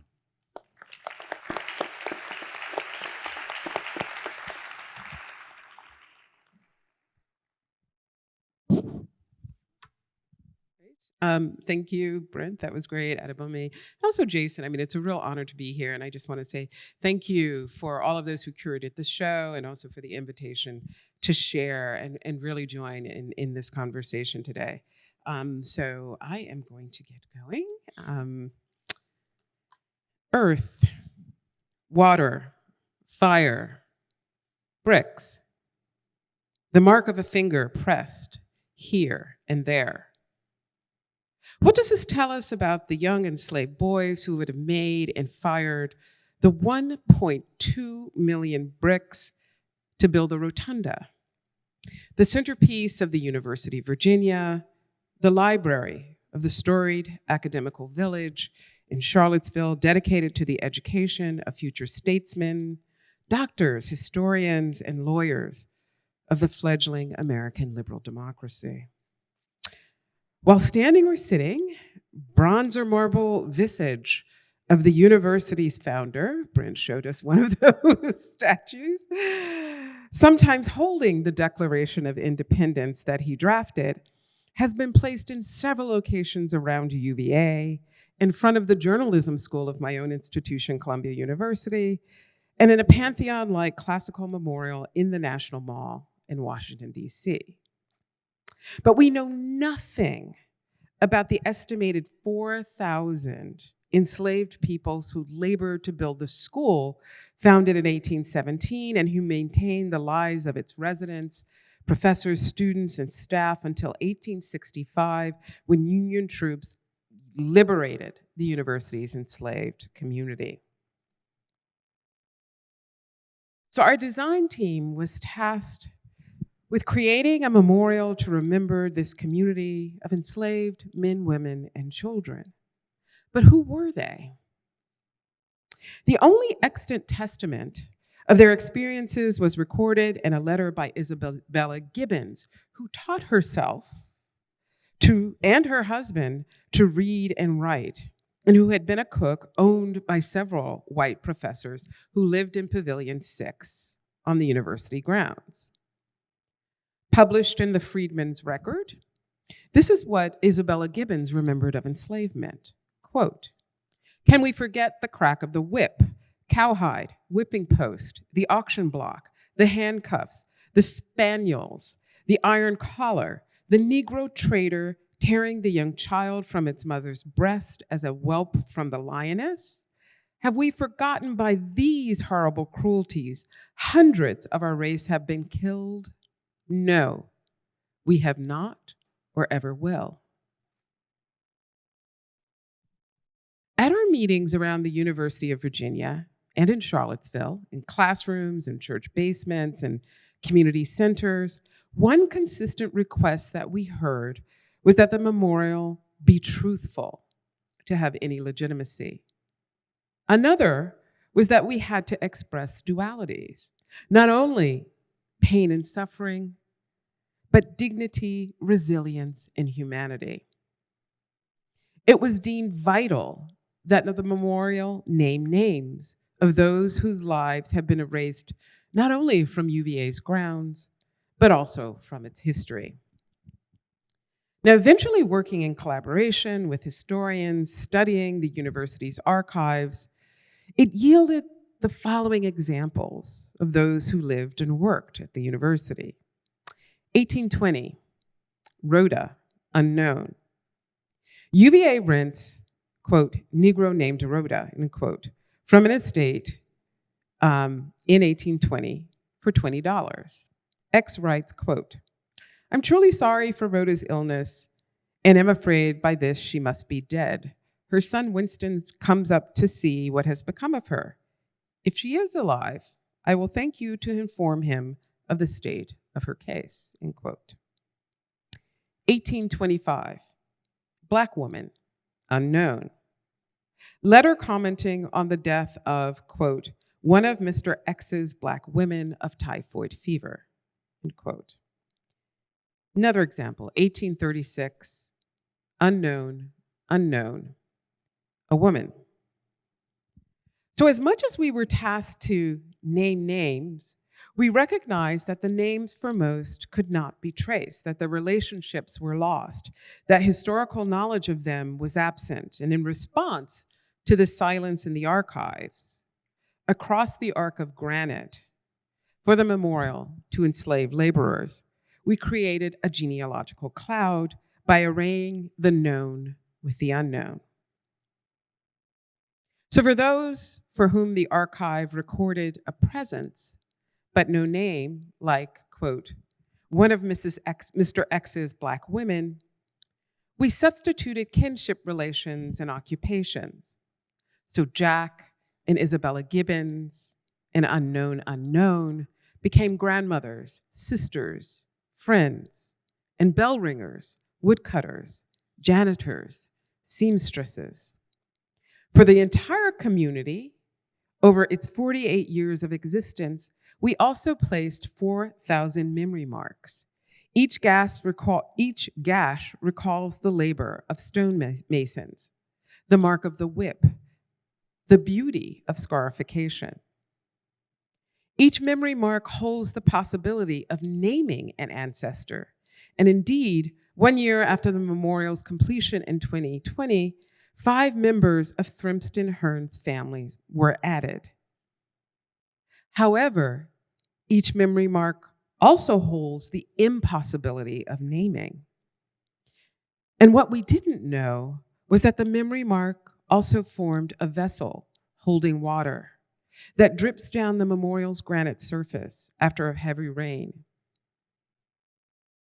Perhaps rather than be made evidence through the scant violent details of the archival ledger, the letter, or the will, the rich complex lives of this community unfolds in part in the ephemeral and haptic mark making throughout the memorial, as well as in the imagination of the descendants and visitors as a multiplicity of future memories not yet known.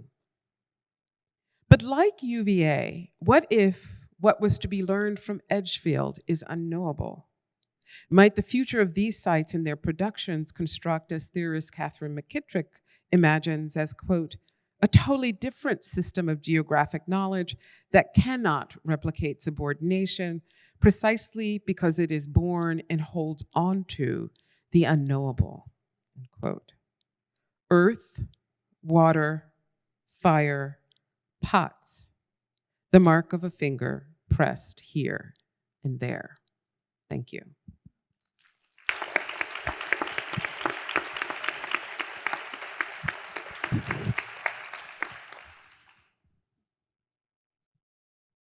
I just want to whisper first to Adrian and Ethan, wasn't this such a good idea that we're doing this? This is exactly what we had in mind. So this private conversation there. I do want to move now to open the conversation up. And I'll start with a question that I see kind of threaded in many of your comments. With Hear Me Now, the curatorial team was committed to telling a site-specific story. And in that case, the ceramics that are on display in the show literally came from the earth, but much of that stuff is now being returned to the earth. There's always this deep concern that the history and its legacy is going to be lost underfoot. And so I wonder what your thoughts might be about best practices or ideas or approaches to dealing with site-specific places that also might be site-sensitive. I wonder if you have any ideas about that duality. Yeah, I would say with best practices, and to give you one example to make it real. So we invested $50,000 to conduct an archaeological study at Mitchellville Freedom Park in South Carolina. And this is one of the first self-governed Black communities and freedmen's towns in the United States. But unfortunately, over time, a lot of the assets have been lost. And so it poses a powerful question. How do you interpret and recover memory when the physical evidence is no longer visible? And so through archaeology and that investigation in the land, they were able to recover the hidden footprints of the former church building, school building, houses, and they are now using that information and knowledge to inform interpretation and the potential reconstruction of some of those buildings. So I think as a best practice, oftentimes in historic preservation, we are thinking about what is visible and not looking at the land and what is hidden as an opportunity to understand history.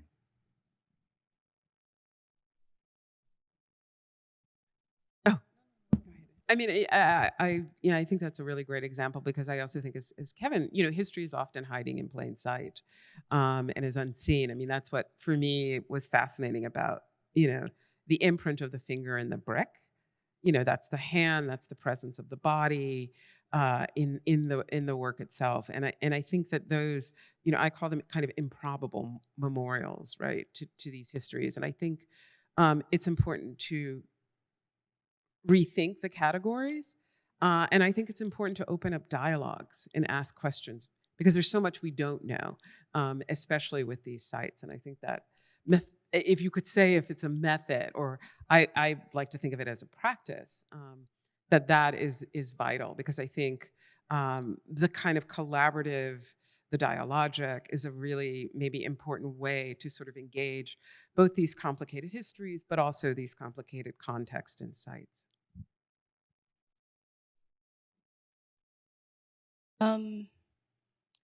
No, I really like what you said, like just thinking about rethinking these categories as an artist, like especially going to the site of like True Blue Plantation and even to Stony Bluff and all the sites we visited when you all did your talking tour. When I was at True Blue, rethinking how all things and how kind of lots of things, like Mabel said, can stand in as a monument or a memorial. A loose brick on the ground, a railroad track, a spike becomes like this emblem of this system of transporting goods and people, and how all of these objects left in the land, left inside of the land, become those, like, I guess, markers of time and their lives lived in their labor. Hey, Jason, I was just going to add something to this because I love this idea of unintentional monuments. Because when we look at the national landscape of African American historic places, they are unintentional, unlike the intentional monuments that are associated to white industrialists or plantation owners or places of high architectural style. And so this vulnerability exists with these unintentional monuments. And so your work is so powerful. The Met's exhibition is so powerful because it is revealing these hidden histories and forcing us to have an emotional connection with history that was once lost. And through historic preservation, developing a short and long-term stewardship strategy is the opportunity to ensure that Black potters and their contribution in history is forever remembered. Can we stay here for just a moment? Because this idea of stewardship, I think, is incredibly important, especially because a lot of these sites and places are either unintentional, as you mentioned, or were actively disregarded and devalued for a long period of time. And so we're often coming back to these places trying to steward and protect and preserve after long periods of silence or neglect or what have you. So I just wonder if you could talk a bit more about what it means to steward these kinds of spaces as opposed to the kinds of public monuments or public spaces for which stewardship has its own maybe more legible practices and protocols.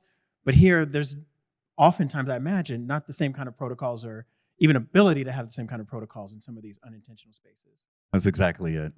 So you can imagine that the majority of the U.S. historic preservation movement, it is driven at the grassroots level. So you have communities organizing in the 11th hour to reduce preservation threats. I think the first step to be culturally sensitive in this work is to understand that Black history is American history. And we, as a nation and society, need to have that reverence. Two, we need to begin to invest in the preservation of America's diverse cultural infrastructure at scale. Because preserving history is permanent work, and it requires appropriate funding. And then the third is understanding that we have to do this in partnership and direct connection with descendants, the Black community, and to understand that we do that with an ethical intention, so we are advising in support of that community's vision.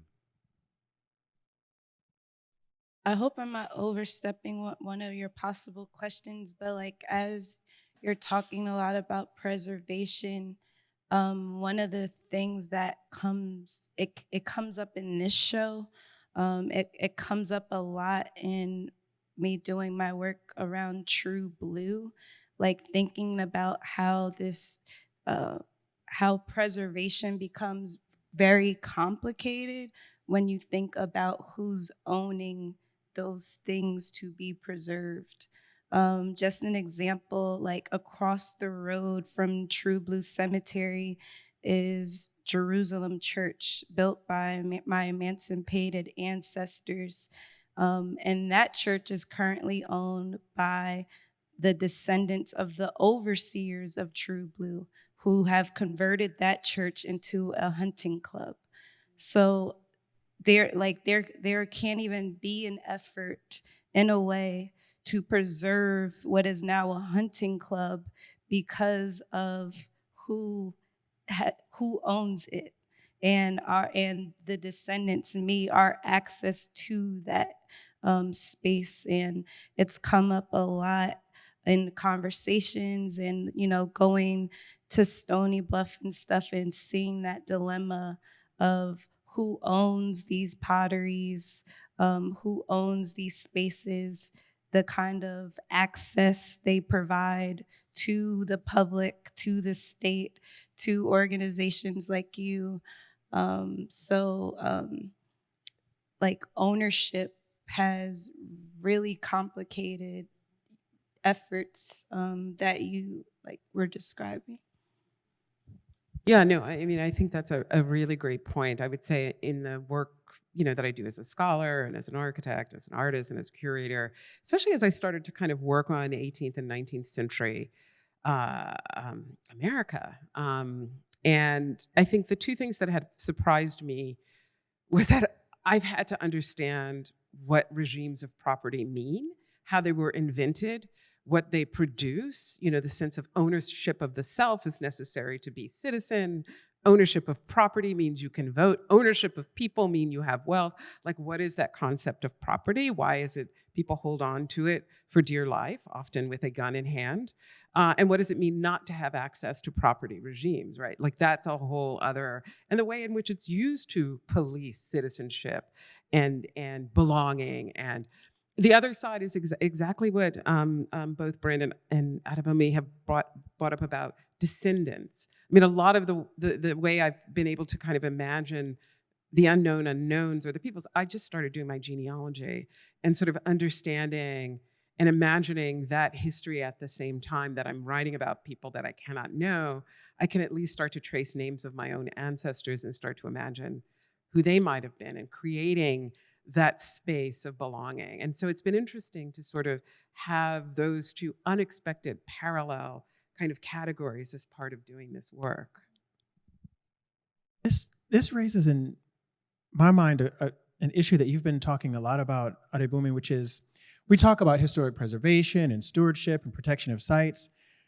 Those conversations operate on one level, and yet for you, we're talking about your family's history and the places and spaces where they worked, where they lived, and where they died. You're literally in the ground where they died. And so I wonder if you could say something about what it means to be having a conversation on one level, which is about stewardship and protection and preservation, but when it's your family that you're doing that work for. I wonder if you have something to say about that. I guess it just brings up a huge feeling and like a sense of responsibility. I remember, well, the story popped in my head, so now I feel like I have to say it. But I remember once my work was in an article, and the journalist got a lot of information wrong. And because, like I feel like my work is an extension of my two cousins, Benny Haynes and Jackie Whitmore, who were on the ground doing that work daily.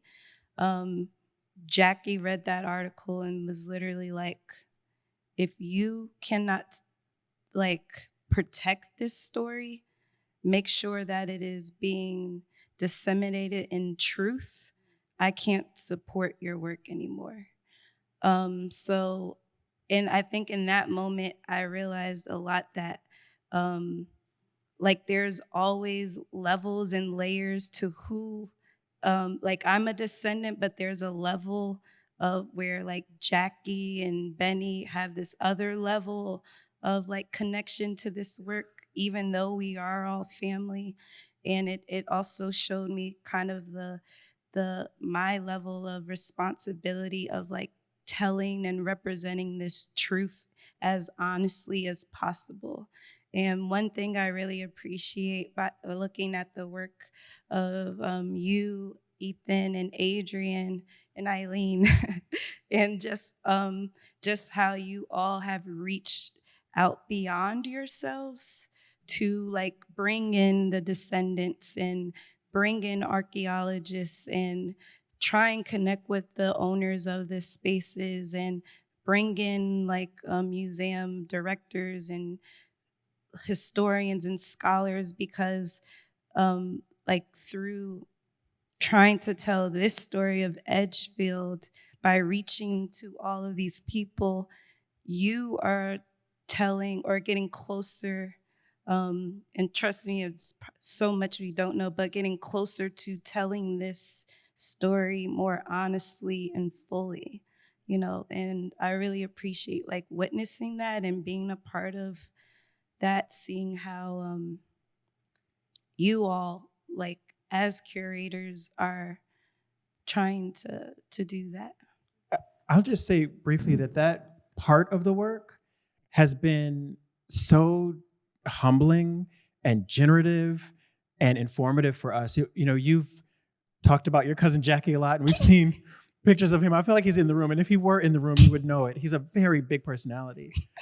One aspect of your work and your connection with Jackie is that you have a family connection to True Plantation, which for a number of reasons came to American popular awareness through the novels of Julia Peterkin. She was a Pulitzer Prize-winning white American novelist in the 1920s.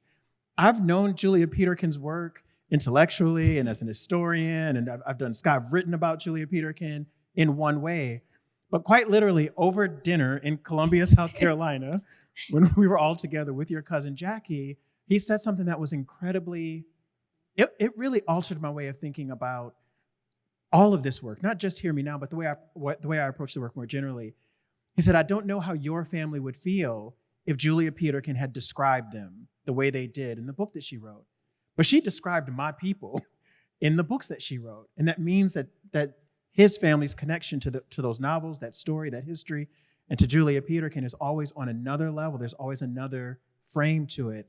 And it was incredibly important and humbling and generative for me to hear that. So that part of the work has been really essential for us. I just want to build on that. What I thought you said about social responsibility was really beautiful, because my personal connection to place and memory was when I was in grad school and I was conducting the statewide inventory of historic Rosenwald schools, program founded by Booker T. Washington, born in his brilliant mind in 1912. He partnered with Julius Rosenwald. They helped to fund the construction of over 5,000 school buildings in 15 southern states.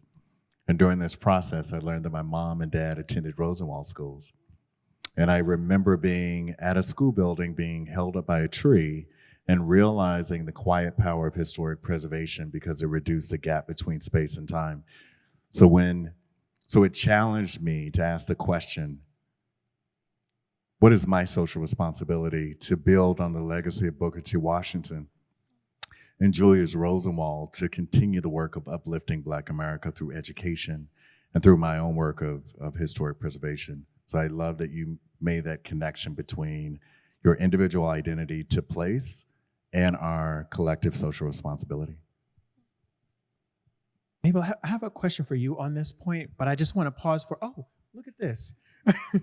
I was just going to pause for a moment to encourage you to write questions, but it seems like we have some.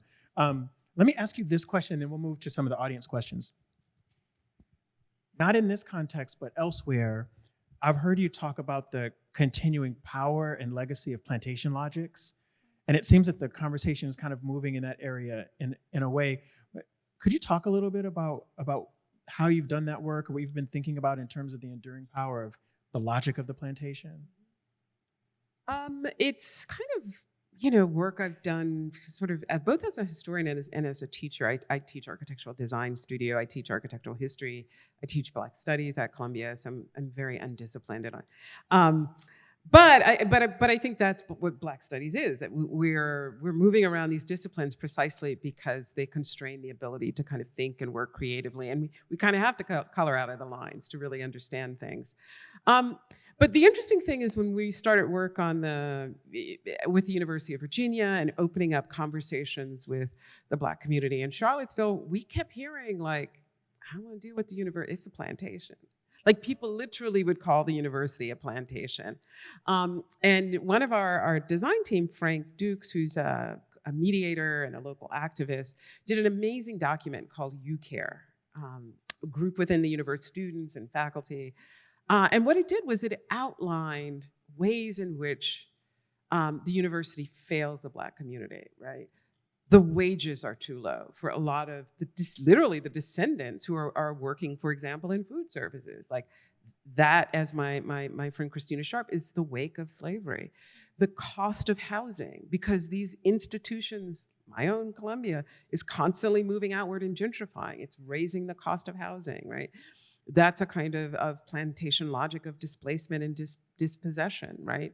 Charlottesville has a very segregated school system, as the New York Times reported, right? These things continue. Why? Because the logics of racial difference produce hierarchies that are exploitable on many different levels, especially within capitalism. It makes you less than human. It makes your wages worth less. It literally makes, if your body occupies a house, that house is automatically worth less, right? It doesn't matter. Right? And if a white body's sitting in there and the appraiser comes through, it's $100,000 more. So these kind of logics of the plantations it's still with us. It's what structures our world. And I think it's important to recognize that and to maybe imagine, because I think that's the thing, we have to imagine something other than that, other ways of being human together, but differently. I'll move to the first audience question. This one is directed, I think, primarily at Mabel and Brent. Are any descendants involved in the projects you have led or are currently leading? Yes. You probably have seen the news about Montpelier, James Madison's Montpelier. And for 20 years, and they started with archaeology, slowly making inroads with the descendant population. And the idea was, through this lens of equitable interpretation, to uplift the contribution and sacrifice of the enslaved workers at a presidential site in Virginia. Today, the Board of Trustees is 50% representation of descendants. It is a new world model. There are so many other examples, but I'm starting to see in the present moment that there's a real commitment, intentional commitment to engaging descendants in this work.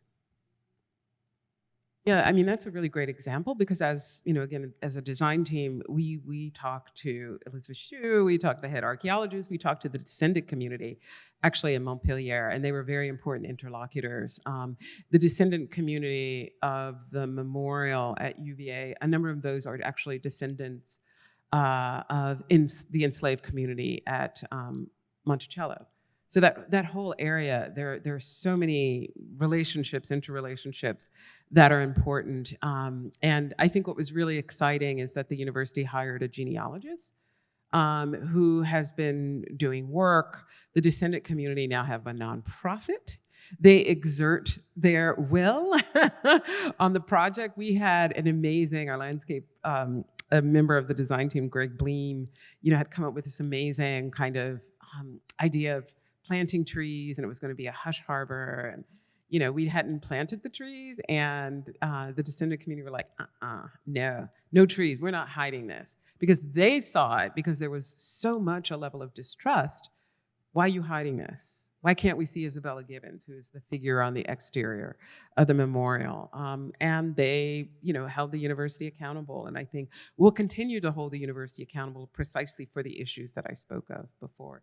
And I think, for me, that is perhaps the most exciting thing that has emerged from the memorial. It's also so interesting because, as you both are talking, I'm thinking, these are the descendants of the names we know, right? And thinking about descendants that we don't know because we just don't know who the enslaved was, and we never will. That was just something that... I think we should stay here for a minute, because every one of the questions that I was handed just now, except one, has the term descendant in the question somewhere. And every question that I was handed, except one, has some reference to the land itself, about preserving and retaining the land. So I just want to stay here for a moment to reflect some of the interests that are in the room. The first one, I think I'll ask both to you, but this is really a question that calls back to the audience. Are there any preservation efforts currently underway in Edgefield? I'll just say something briefly about it. The panel may want to respond, and there's a few things that I think we should register to the audience. This question about preservation efforts in Edgefield points to many of the themes that we've been talking about. Themes about property and ownership, themes about the relationship between privately held land and publicly held land. There are questions about the possibilities of partnership between private and public. And on the question of disciplines, the preservation process requires not just historians and oral histories and telling stories. It requires archaeologists. It requires people who are interested in and aware of legal histories and real estate histories. There's all kinds of material that is required to do the preservation work in Edgefield, to be sure. And so on that question in particular, I just want to invite people who are interested and have knowledge and expertise in these fields to raise your voice and continue to contribute to this conversation, because it's an ongoing conversation. And to be perfectly candid, it's a difficult and messy one as well. Yeah, I mean, I would add on to that list therapist, actually. Right? I mean, we were talking about this earlier about like, what does it mean to work on these topics of violence constantly? You know, in my own genealogical work on my family to realize, and I'm finding the slave owners, right? The white side of my family. And, you know, like, how do you reconcile like the violence that obviously must have taken place within your own family lineage? You know, and it's challenging. It's very psychologically challenging, and it's difficult. I think part of the reason that's why there's so much denial, because it was, you know, if you look at, you know, Monticello's own history, to deny your own family as humans, as family members, that takes a lot of dissociation. Oh, dispossession, disinvestment. That's a really interesting word to end on. I should frame a question on disassociation, but I want to just continue on this care work thing, because this is an incredibly important aspect of the work for the people who are doing the work. For the descendants, on the one hand, full stop, to be engaged in this kind of care work, but at the same time, for the people who are trying to do this work and amplify these stories, that kind of care work and self-care work is also really important. I don't know if anybody on the panel might have responses to that or suggestions. Well, I just want to follow with the need to continue the documentation of this history. And we invite proposals from archaeologists and others that will build on the existing work, because we got to continue that recovery and rescue. And then I just will leave this last point, that it would be unfortunate if African Americans and descendants continue to be disconnected from the legacies of their past. It would be unfortunate if this land and landscape and the memory was not memorialized in a beautiful and complex way. And if there's anything that we can do to help shape a stewardship plan that will ensure that historic Edgefield has a future, a Black future, we're all in. I'm going to announce or read one of the questions here. I'll offer a brief response to it, and then maybe we can close. We have a few more minutes left. Maybe we can close by, if you just have a kind of final thought. If you don't, that's fine too, but I'll leave some space if you have a final thought. So this is another question on the question of descendants. Are there any descendants of Edgefield potters in Edgefield? Do they have access to the land? So from the very beginning, one of the commitments of the curatorial team was to do what we could, not to lead a discussion of descendants, not to control a discussion of descendants, but to be available to as a resource and to help in any way we could, to provide any kind of support that we could. And yes, the answer to the question is yes, descendants have, there are descendants of Dave Drake who are active, who are moving and participating in this conversation. They joined the opening when the show initially opened here. We've been engaged in multiple conversations, are coming back in December.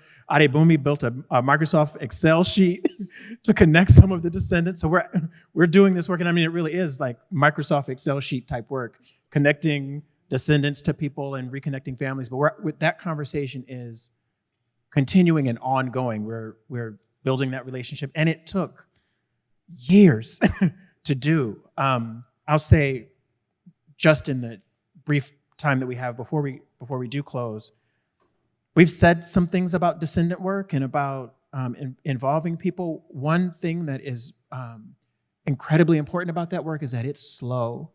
And you don't go down there the first time or the second time or visit the third time and get all of the answers and get all of the connections. It's really, really slow, deliberate work. And over time, you start to build that trust in those connections and those relationships. But it takes time, and at least from our standpoint, from the standpoint of the curatorial team, the show is not an end or a conclusion of that work. It really is just the beginning of it. So we do have a little bit of time left if panelists have a final thought or something to say to close us out. This has been fantastic, by the way. Yeah, my final thought is just to acknowledge the role of artists in helping to reimagine American history. And most importantly, I think what's exciting about the future of historic preservation is the work is really about balancing public memory. One truth of Black experiences rooted in racial violence and pain and trauma and torture. But this exhibition is revealing the artistry, the creativity, the ingenuity, the imagination, and that's the balance of the Black experience. I guess with us talking so much about this descendants and memory and land, you know, with me being a descendant, I think a lot about how me working with these materials that my ancestors had no choice. You know, they couldn't decide what came from this land, but I do. How I could work with indigo in ways, you know, like in this free expression, I could work with the rice, with our body, even how they were even limited in how they were, you could operate their own bodies. And it makes me think a lot about like me as a descendant, but just us as Black people, how we carry this memory in our bodies, right? And it was really powerful to learn about the face jugs and how these Africans in the Congo retain the memory of the land.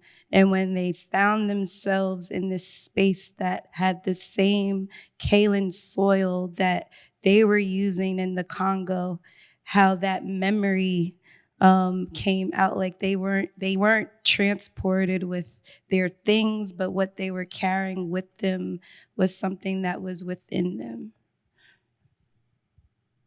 I mean, I will just echo, I think it's important to see the creativity in the work, but also the creativity both as a sign of possibility, as an expression of beauty, but also something that communicates. And that's what amazing to kind of just see the line, right, of the letters of Dave. And when I saw concatenation, I was thinking like sonically, was he fascinated with the word? Like, what was he imagine? What did it spark? Which means that he could imagine freedom and liberation. And I think that is the role that art can certainly do. So as you know, this is just the first panel for today's session. We're going to take a short break. Are we taking 30 minutes? I don't see Mariana. Oh, there you are. We're coming back at 3:45.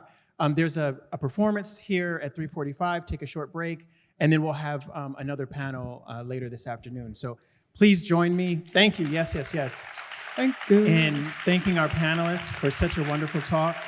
It's fantastic.